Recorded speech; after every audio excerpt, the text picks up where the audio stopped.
tout le monde. Bonjour particulièrement à nos aînés présents ici aujourd'hui.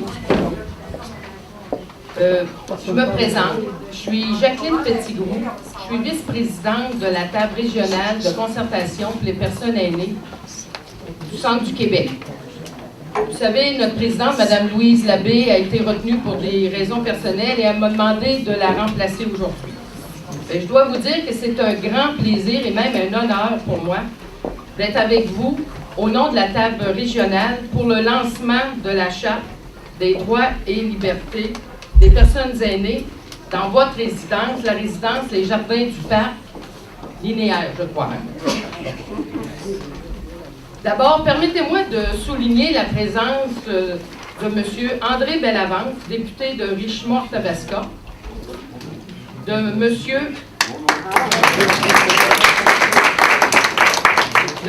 Patrick Paulin, conseiller municipal à la ville de Victoriaville, de Mme Micheline Saint-Arnaud, vice-présidente de la table de concertation pour les personnes aînées de la MRC d'Athabasca.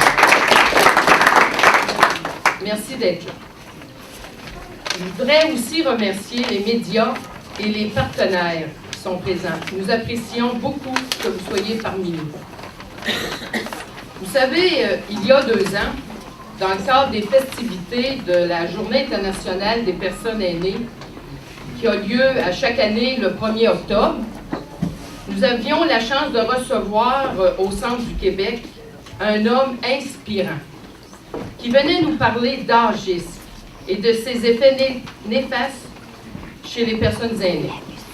Cet homme, avec la collaboration des membres de son organisation et de plusieurs partenaires, ont créé un outil de sensibilisation fort intéressant qui a retenu notre attention, soit la Charte des droits et libertés des personnes plus âgées.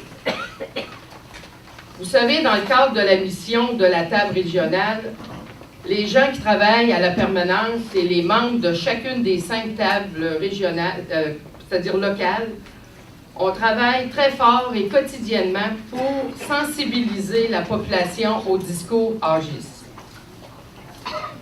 Lors de notre première rencontre, nous avions mentionné que nous aimerions que cette charte soit déployée au centre du Québec, et particulièrement dans les résidences pour personnes âgées. Nous voici donc aujourd'hui réunis pour la réalisation de ce souhait. Et c'est chez vous que ça se passe. Maintenant, laissez-moi vous présenter l'instigateur de cette charte, le Dr André Davignon, président-directeur général de l'Observatoire Vieillissement et Société, qu'on appelle aussi l'OVS. Dr Davignon est un travailleur acharné à la reconnaissance des personnes aînées dans notre société. Il a reçu la médaille du Jubilé de diamant de la reine Élisabeth II en reconnaissance de ses contributions et réalisations exceptionnelles en faveur des Canadiennes et des Canadiens. Avant de rejoindre l'équipe du Centre de recherche de l'Institut universitaire à titre de conseiller scientifique, il a œuvré en tant que cardiologue en pédiatrie et il a été professeur à l'Université de Montréal. En 2003, il fonda l'Observatoire Vieillissement et Société, l'OVS, en collaboration avec le docteur Yves Joannette et le géographe Jean-Pierre Toise, comme ça qu'on le présente, afin de lutter contre l'agisme et de promouvoir le bien-être des personnes aînées. Je vais laisser le soin au docteur Davignon de vous parler de l'OVS et de vous expliquer les détails de cette charte. Veuillez accueillir le docteur André Davignon.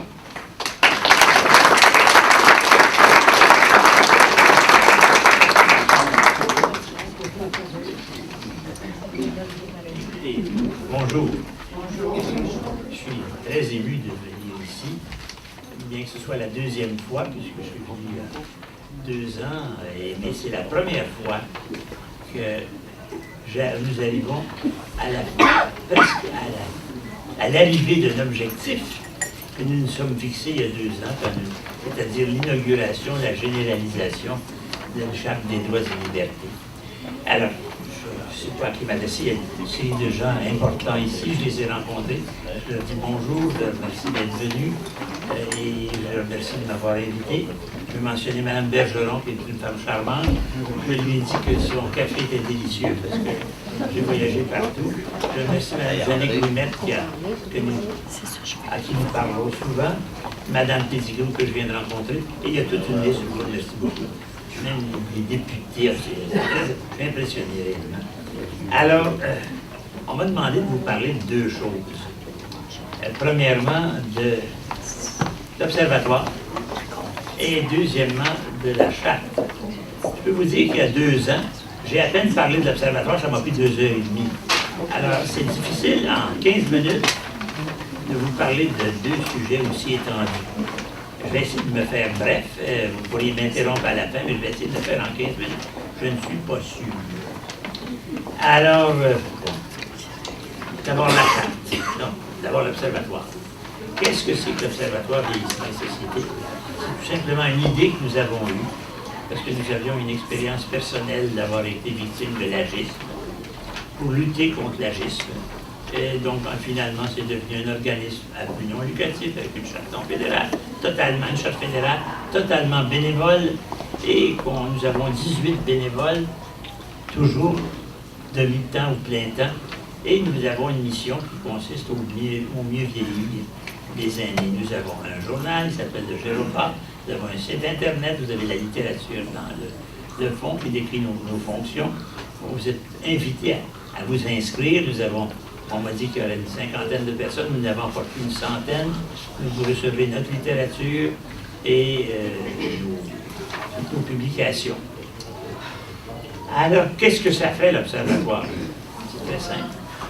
L'Observatoire, ça observe.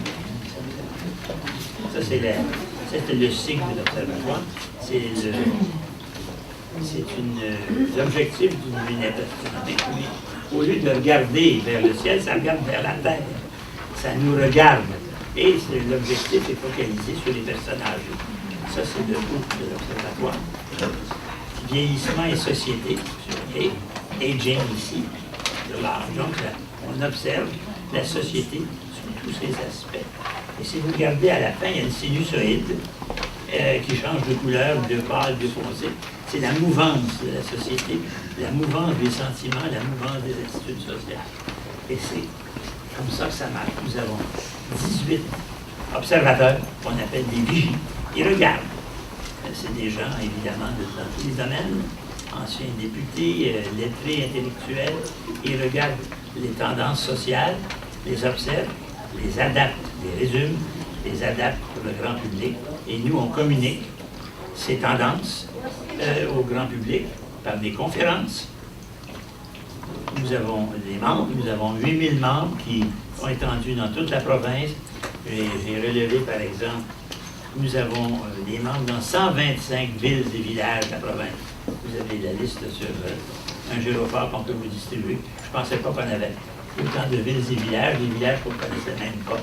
Alors, donc, on peut répandre cette information sur les personnes âgées, toujours dans le contexte des tendances sociales, dans le contexte du mieux vieillir et dans le contexte de l'aide. Alors, nous avons aussi des conférences qu'on donne tous les mois. Il y a un journal, comme je vous l'ai dit, un site Internet, et on fait de la recherche, en plus de ça. Et, par exemple, récemment, le projet que nous venons de terminer, nous avons décidé, est-ce que la jeunesse est prête à faire face plus tard à la nouvelle tendance de la société des personnes âgées?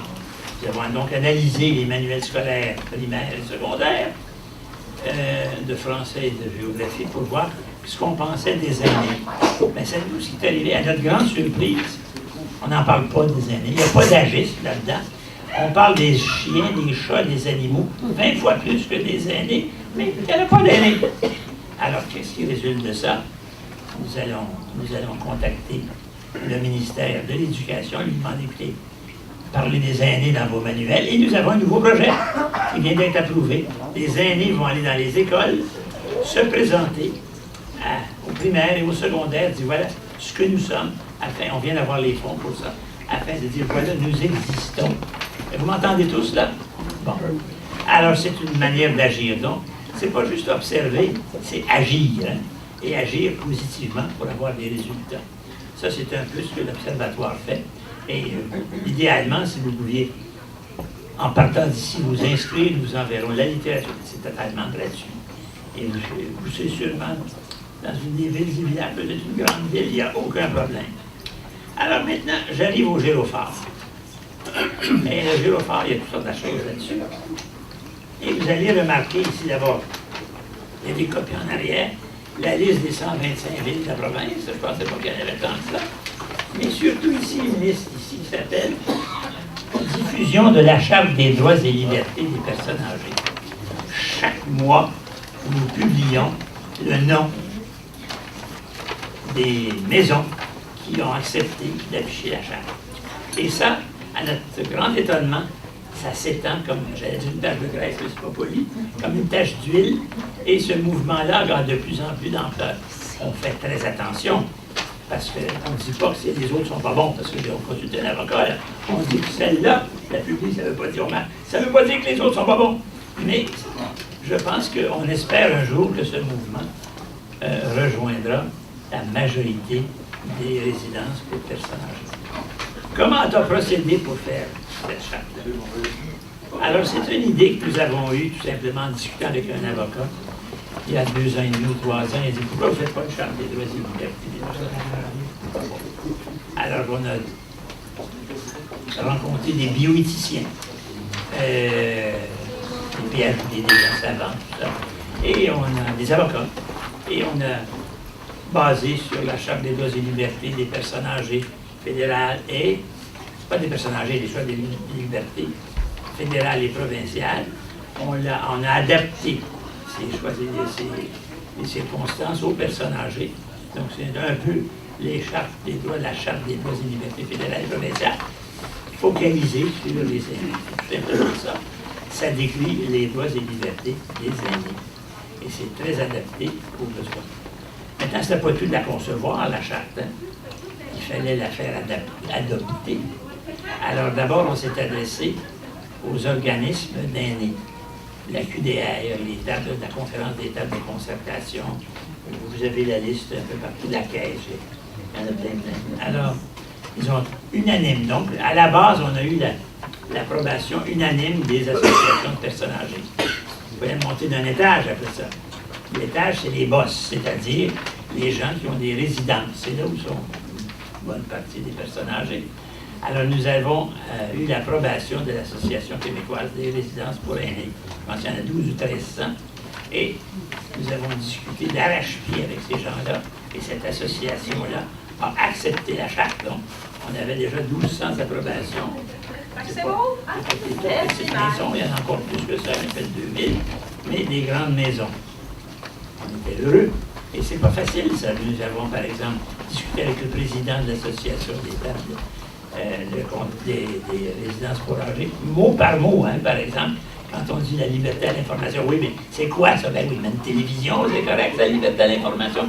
Parce qu'ils avaient une peur bleue d'être actionnés par les personnes âgées. Alors, on les a convaincus, on a eu l'approbation officielle. Évidemment, on a eu l'approbation de la caisse et tout ça, des nomenclatures que vous connaissez. Et là, nous sommes rendus à la phase 3. On s'est dit, ça y est, tout le monde va l'afficher. C'est pas vrai, pas en tout. Ils l'ont tout approuvé, mais l'afficher, c'est un deuxième geste, un troisième geste. C'est d'accepter l'afficher. Et alors, on a décidé, on a un comité spécial, dont le seul rôle est de s'attaquer à augmenter l'adhérence à cette charte. Et ça va très bien. Nous avons déjà quelques centaines de maisons. Et je dois vous avouer qu'en province, c'était plutôt lent. Et c'est la première fois qu'on nous invite. Vous avez une première mondiale pour le Québec. Et on vous félicite. C'est extraordinaire. Je crois qu'on prendra une photo pour la faire paraître dans le gyrophare. Si vous avez le temps, je n'ai pas de photographe, mais c'est extraordinaire. Et on espère que ceci va contribuer au mouvement d'entraînement et que le but, ça, c'est quoi? C'est traiter contre la maltraitance. Vous savez, si on aime les personnes âgées, si on n'a pas d'agisme, on les aime, hein? Et si on les maltraite, c'est une forme d'agisme. Hein? Alors, il y a toutes sortes de maltraitances. On ne s'est pas attaqué aux plaintes, on va dire soit les plaintes, hein? Mais ça va jusqu'à la petitesse, là, tu sais. Tu n'as pas de dessert, tu n'auras pas de dessert. La petitesse dans le quotidien, il n'y a rien de pire, la pire forme de maltraitance, parce que les personnes âgées ont peur de ça, parce que, tu sais, on va te punir, on les infantilise, tu vas être puni, mais tu n'auras pas de dessert. Et c'est dans certaines résidences, c'est comme ça. Alors, on lutte contre ça. Puis écoutez, tapez dans Google maltraitant chez les personnes âgées, vous allez avoir des pages et des pages et des pages. Mais on va, je ne poursuis pas, on va d'avance, on va prévenir. C'est comme la vaccination, hein. Quand la maladie est là, c'est mieux d'avoir prévenu. Alors, c'est pas la seule charte des personnes âgées. J'ai regardé les chartes des personnes âgées. Ils appellent ça des règlements. J'en ai vu des épouvantables. Je vous nomme pas les résidences. Là. Il y en a une, c'est haut comme ça, c'est en gros caractère, mais c'est pas une charte des droits et des libertés des personnes âgées. Ça commence par les devoirs des pensionnaires. Pas de bruit, pas de ci, pas de ça, pas ça, pas. Mouillez pas votre lit, bon, OK, là. Mais où est-ce qu'ils sont les droits des libertés? Ils ont oublié ça, c'est une ligne après ça, deux lignes. Donc, chacun a sa conception des droits et des libertés.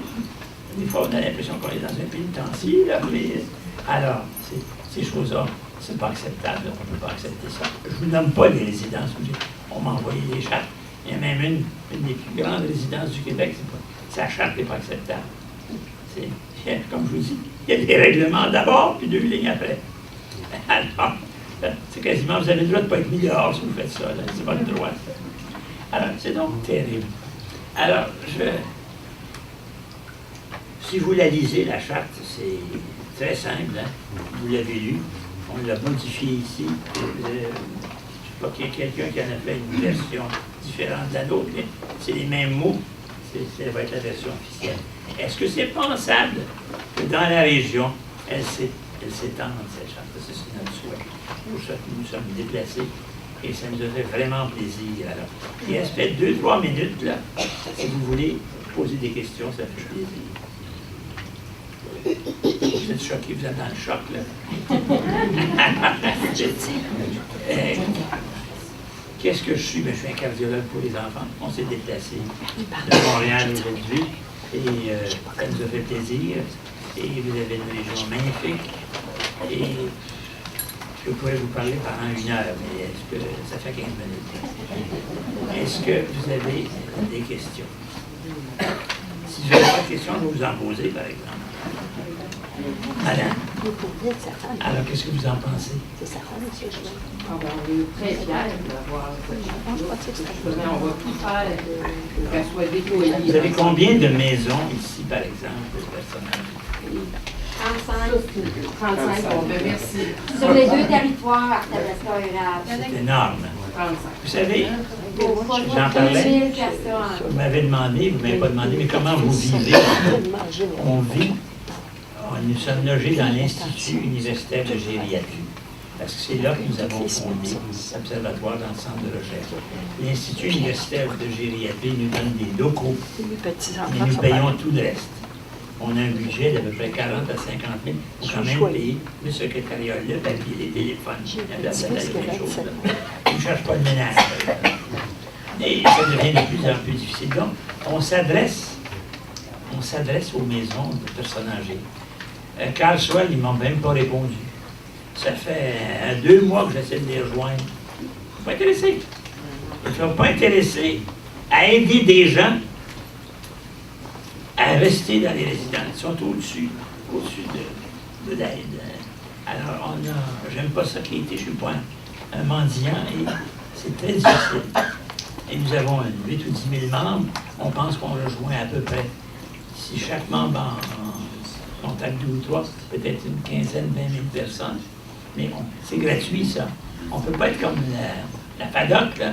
On ne peut pas offrir 10 sur une côte sur le McDo matin, le McDonald's, on n'offre rien. Tout ce qu'on veut, c'est votre bonne volonté, votre aide. Alors, si vous avez des donateurs généreux qui nous appellent, on va les recevoir avec plaisir. Mais je vous assure que je ne parle pas de madame ici, là, je ne l'ai pas sollicité encore, mais je l'assure que les gros groupes, là, les gros groupes, ils nous connaissent, c'est très difficile. Très difficile. Il ne va pas pour qu'on aiderait les gens qui sont dans les patients. La théorie, ils sont bien chez nous, les gens qui font les aider. Pourtant, on reçoit des plaintes de partout, mais non, ils sont bien. Ça s'appelle, comment ça s'appelle ça?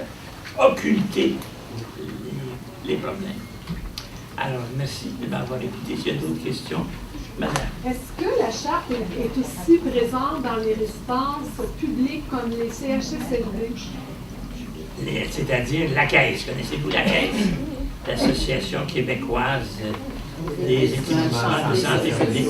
Ils l'ont accepté. Mais il n'y en a pas tant que ça. Il y a 125 ou 130 personnes. Et on n'est pas allé vérifier. Bon. On en a 1200. Mais je peux vous dire, moi, je suis à l'Institut gériatrie. Ils sont bien traités. Mais l'Institut gériatrie, c'est une exception. J'appelle ça, c'est l'étalon or des traitements. Connaissez-vous l'Institut gériatrie? C'est l'étalon or du soin des personnes âgées. Si j'avais dit ma grand-mère, si j'avais à m'hospitaliser, j'irais là. Mais j'ai pas le droit de réserver mon lit. Alors, je ne fais pas de publicité pour eux, mais c'est vrai. Alors, merci infiniment de m'avoir invité. Je n'ai pas pris trop de votre temps. Et la vie est belle, on ne lâche pas.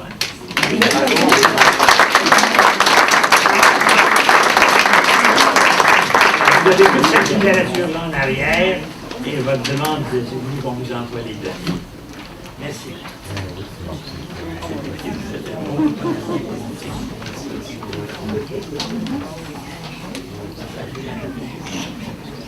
Alors, un merci très chaleureux au docteur Davignon. Franchement, on vous disait tout à l'heure que c'est un homme inspirant. J'espère que le message est clair et il va inspirer d'autres résidences parce qu'on va avoir une voix qui va porter, docteur Davignon. On va s'organiser. Vous savez aussi, si nous sommes aujourd'hui ici, c'est parce qu'il y a une autre personne qui croit au contenu de cette charte et au bien-être de ses résidents. Nous tenons à remercier Mme Sylvie Bergeron, directrice des résidences Les Jardins du Parc, linéaire, d'être l'ambassadrice du Centre du Québec de cette charte des droits et libertés pour personnes plus âgées. Nous espérons que d'autres résidences emboîteront le pas eux aussi en affichant fièrement cette charte qui rappelle que les personnes aînées ont droit d'avoir de belles et de bonnes conditions de vie. J'inviterai Mme Bergeron à nous dire quelques mots.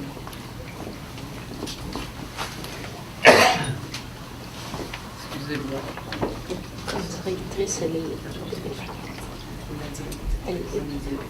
Bonjour tout le monde. Bonjour. Bienvenue chez nous. Alors, bonjour à tous. Aujourd'hui est une journée mémorable pour notre résidence.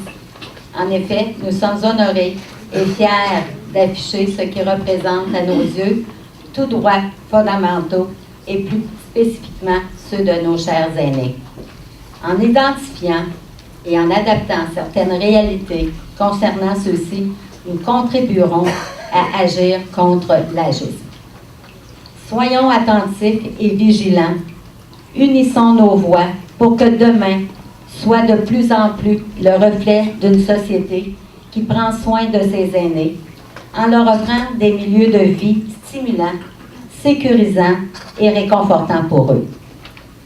Un immense merci à nos employés pour leur implication, leur dévouement, leur attachement envers nos résidents. Et c'est par vous que tout peut se faire. Vous êtes au cœur de ce milieu de vie. Encore merci. En terminant, j'aimerais remercier chaleureusement la Table régionale de concertation des personnes aînées du Centre du Québec d'avoir choisi notre résidence pour être l'ambassadrice de cette charte. Merci beaucoup à tout le monde et joyeuses fêtes. Merci.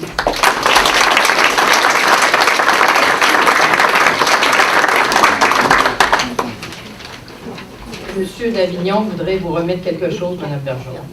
Alors, j'inviterai Monsieur Dr Davignon. Écoutez, d'abord, je veux dire l'atmosphère que j'ai sentie ici. extraordinaire. J'ai vu des gens de mon âge, heureux, et le café était parfait. Et, vous savez, comme c'est une première, je ne suis pas habitué, et c'est une première. Alors, nous avons comment vous appelez ça, un pin? Oui. Et madame, je vous décore. J'ose pas venir chez vous, madame. Alors, c'est une première. Et c'est le cycle de l'observatoire. Et voilà, c'est tout simplement ce que vous avez vu tantôt. Merci. Ne lâchez pas. Non, vous non plus. Merci. Merci.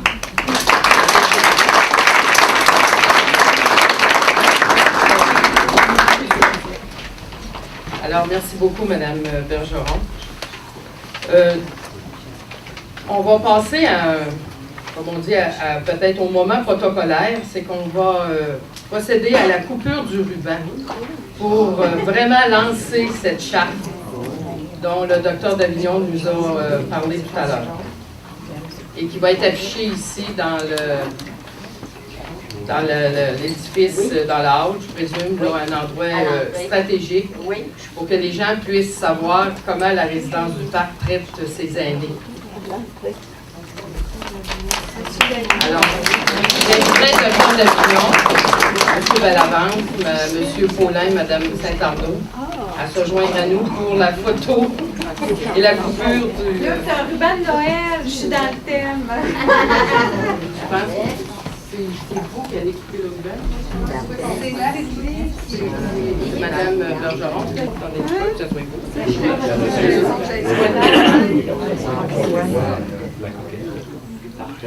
Allez. Allez, on est correct? Oui. Pouvez-vous regarder ici? 1, 2, 3, go. Puis, quand vous serez prêts, vous pouvez faire un décompte puis le couper. Jannick, OK. Voilà, c'est fait.